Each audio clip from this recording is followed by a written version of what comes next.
Hi, everyone. Welcome back.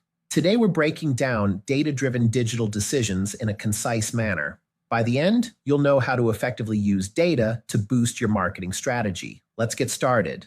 Data-driven digital decisions involve using data analytics to guide your marketing efforts.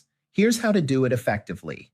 First, collect relevant data. Use tools like Google Analytics, social media insights, and CRM systems to gather data on customer behavior, demographics, and engagement. For example, an e-commerce site might track user browsing and purchase history. Next, analyze the data.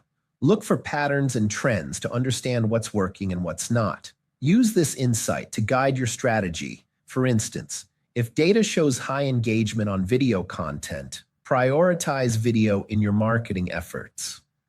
Create targeted strategies based on your analysis. Tailor your campaigns to address specific audience needs and preferences. For example, a tech company might develop personalized email campaigns for different user segments based on their data. Implement and test your strategies. Use A/B testing to compare different approaches and optimize your campaigns for better performance. For instance, a retailer might test two different ad creatives to see which generates more clicks.